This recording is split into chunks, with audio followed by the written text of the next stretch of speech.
मित्रों, spiritual meditation तंत्र में आपका स्वागत है।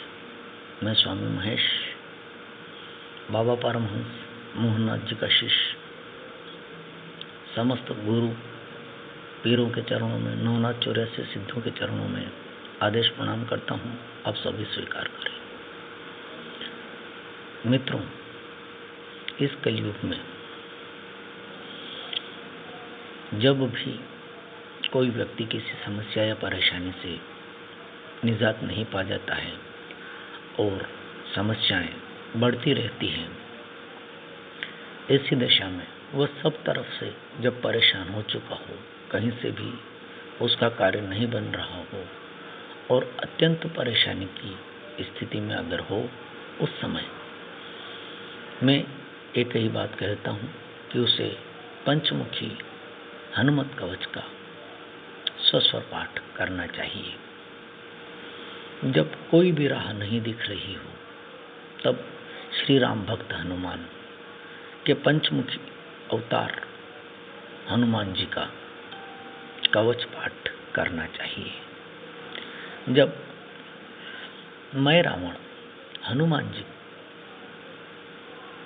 के स्वामी राम और लक्ष्मण को कैद कर पाताल लोक लेके चला जाता है, उस समय 5 भ्रमर मक्खियों में मैं दानव का प्राण रहता है। तो 5 मधुमक्खियों को 5 मुख से महावीर हनुमान उनका भक्षण करते हैं। उसी समय मैं दानव, मैं रावण का संहार हो जाता है और वो मृत्यु को प्राप्त होता है। तो जितने भी विकट समस्या आपके जीवन में आए, संघर्षों से परिपूर्ण जीवन हो जाए और कहीं भी रास्ता नहीं मिले, तो मेरा एक अनुरोध है आपसे कि आप श्री पंचमुखी हनुमत कवच का पाठ करें। कम से कम उसे त्रिसंध्या करें। मेरा ये कहना है कि जो भी कवच, लीला, जितनी भी चीजें हैं, मंत्र, स्तोत्र जो भी हैं, कम से कम उन्हें त्रिसंध्या अवश्य करना चाहिए ताकि प्रतिफलित हो। खाली लाभ ही नहीं, सुलाभ मिले, इसके लिए आपको कम से कम त्रिसंध्या उसको सस्वर पाठ करना चाहिए। दूसरी चीज ये कि हनुमान जी की कोई भी साधना करें, आप किसी भी साधना को चालू करने के पहले सर्वप्रथम आप ये ध्यान रखें कि मंगलवार का दिन हो। हनुमान जी का वार मंगलवार का होता है और मंगलवार के दिन से ही हनुमान जी की साधना, आराधना, पूजा प्रारंभ करनी चाहिए।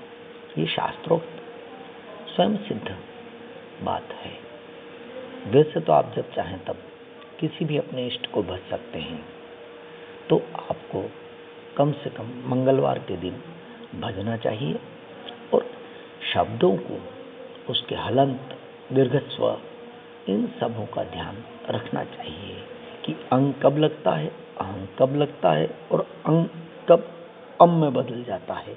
ये चीज आपको विधि सम्मत या व्याकरणकर्ताओं के माध्यम से आपको जानना पड़ेगी। मैं फिर एक ही बात कह रहा हूँ कि 1.5 रुपए की किताबें और YouTube पे जो कुछ मेरे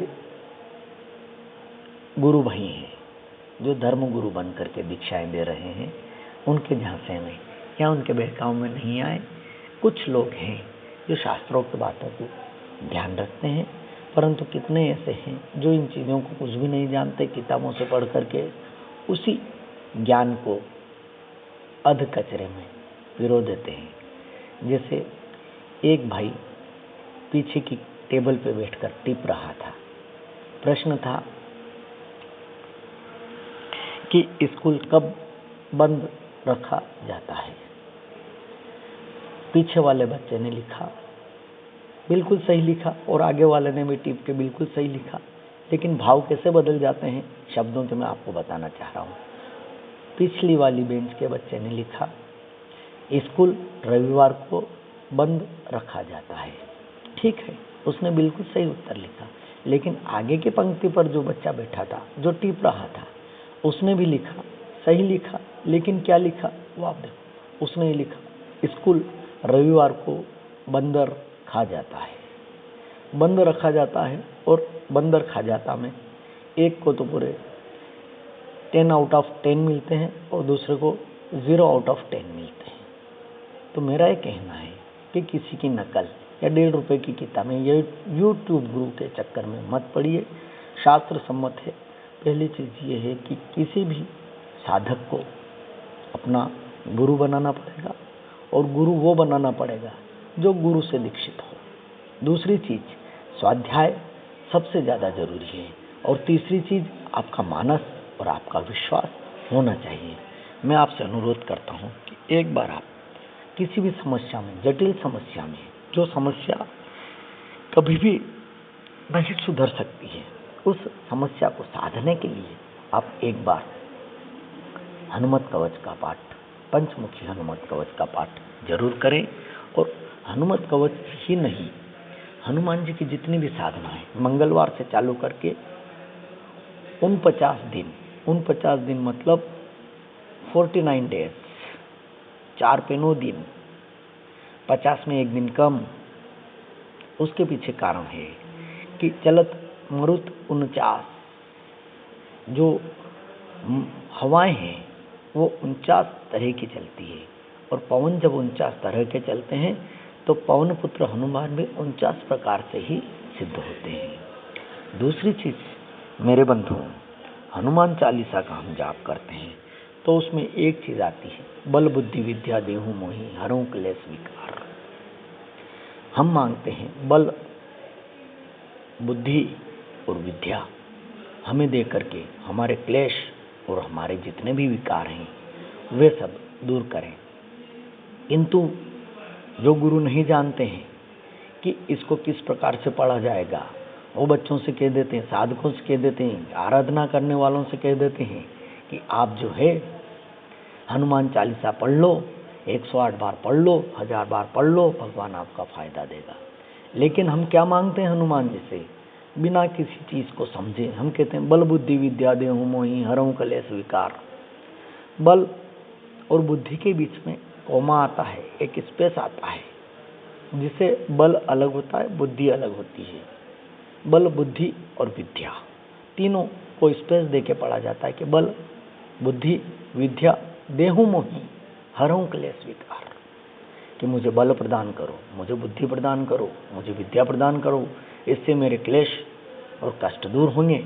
लेकिन जो पढ़ने वाले हैं, जो अच्छे YouTube के गुरुओं से और किताबों से सीखे हुए हैं, वो बोलते हैं बल बुद्धि विद्या देहु मोहि, यानी कि हमारे यहाँ बल बुद्धि यानी बल हमारी मालवी भाषा में हम बैल को बोलते हैं कि मुझे बल बुद्धि दे दो, यानी मुझे बैल वाली बुद्धि दो। तो मुझे बताएं, हम तो भगवान से जो मांग रहे हैं वो मिल रहा है ना।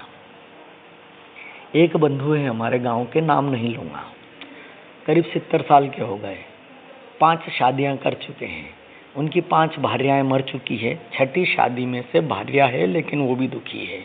मैंने जब उनसे पूछा, जब उन्होंने कहा गुरुजी मैं इतनी भक्ति भाव से काम करता हूँ, उसके पश्चात भी भैरव मुझसे प्रसन्न क्यों नहीं होते हैं?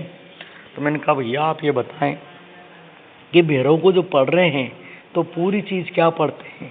तो उनको थोड़ा अटपटा लगा कि मुझसे 50-25 साल का आदमी ये पूछ रहा है, मैं 70 साल से साधनाएं कर रहा हूँ, तो मैं क्या गलत पढ़ता हूँ? मैंने कहा पंडित जी एक बार बताएं तो सही आप क्या पढ़ रहे हैं, शब्दों का चयन क्या है? तो उन्होंने ये कहा, लास्ट चीज़ में एक चीज़ जो थी उनकी ऋचा की, आखिरी ये थी भार्याम भक्षति भैरवः, ठीक। और पढ़ना ये चाहिए था उनको भार्या रक्षणम भैरवः या भार्या रक्षति भैरवः। वो स्वयं आमंत्रित कर रहे हैं भैरव को कि आओ और मेरी भार्या यानी मेरी पत्नी का, हाँ मेरी पत्नी का भोग करो, मेरी पत्नी को भोग में ले लो, उसकी बलि ले लो, कि भार्या को बख्श जाओ। तो प्रभु किसी व्यक्ति या किसी प्रिंट पुस्तक की जो भी है त्रुटिपूर्ण हो सकती है। आजकल कोई प्रिंट आउट नहीं पढ़ता है, कोई जानता भी नहीं है। ये 25 पैसे वाले गुरु आपको मूर्ख बना रहे हैं और इसका उदाहरण मैंने 2-3 आपको दिए हैं। मेरा ये कहना है, हनुमान चालीसा भी पढ़ें तो स्पष्ट तरीके से किसी गुरु के कान से, किसी के गुरु के मुख से बिल्कुल सुने, उसके पश्चात पढ़े। ये सभी चीज़ें श्रुति है और श्रुति हमेशा सुनाई देकर के पढ़ी जाती है। जब तक गुरु सही नहीं होगा वो चेलों को क्या खाक सिखाएगा। गुरु अंधा और चेला बहरा, दे ठेलम ठेला, दे ठेलम ठेला। इसी के साथ मैं आज अपनी वाणी को विराम देता हूँ और आशा करता हूँ कि आप पंचमुखी हनुमान कवच को पूरा पढ़ने के पश्चात ही और उसको समझने के पश्चात ही, उनके भावों को समझने के पश्चात ही त्रिसंध्या करेंगे और भगवान हनुमान श्री राम जी के साथ में आपका कल्याण करेंगे। महादेव आपका कल्याण करेंगे। आदेश आदेश आदेश। और दूसरी बात, मेरा YouTube चैनल किसी भी अंधविश्वास को प्रेरणा नहीं देता है, किसी अंधविश्वास का हामी नहीं है। मेरे द्वारा शास्त्र सम्मत जितनी भी बातें हैं बिल्कुल यथार्थ में, वेदों में, शास्त्रों में लिखी हुई है, पुराणों में लिखी हुई है। उनकी सत्यता पर कोई शक नहीं है। परंतु बिना गुरु के आपके द्वारा कोई भी कर्म किया जाता है तो वो लाभ के बजाय हानि को ही पहुंचाता है। मेरा ये कहना है, जो भी बंधु, जो भी मित्र, अगर किसी को सही गुरु नहीं मिला हो, कृपा करके मुझे अपने दक्षिणा स्वरूप सिर्फ 100 रुपया पोस्ट करके अपना गुरु बना सकता है। मैं आपके लिए सहर्ष तैयार हूँ। मेरे YouTube चैनल को आप चाहें तो लाइक और सब्सक्राइब करें, अपने मित्रों से कहें कि वे शेयर करें, ताकि ढंग की बात सभी लोगों के पास पहुँचे। मैं एक करबद्ध अनुरोध करता हूँ कि मैं कोई कथावाचक नहीं हूँ, न ही कोई ट्रांसलेटर्स हूँ, ना ही कोई लच्छेदार भाषणों से भाषण देने वाला व्यक्ति हूँ। मैं अघोर तंत्र का एक छोटा सा साधक हूँ और मैं गुरु की आज्ञा से YouTube चैनल्स के माध्यम से, फेसबुक के माध्यम से, इस मीडिया के माध्यम से आप सभी से अनुरोध करके मेरे गुरुवाणी को पहुंचाना चाह रहा हूं, प्रत्येक के कानों में पहुंचाना चाह रहा हूं। इसमें आप सहभागीदार बने। हो सकता है कि मेरे शब्द चयन में कहीं त्रुटि रह जाए, क्योंकि मैं लफ्ज़ी आदमी नहीं हूं। मैं लच्छेदार भाषणों से आपका मन मोह नहीं सकता हूं। सिर्फ इतना सा है कि आप मेरी भावनाओं को समझे, मेरे शब्दों पे मत जाइए, मेरे भावों पे जाइए और कोशिश करिए कि हनुमान जी का पंचमुखी हनुमत कवच पूरा करने कर आप जो है स्वयं सिद्धि प्राप्त करेंगे। ऐसा छोटा सा अनुरोध है। आदेश आदेश।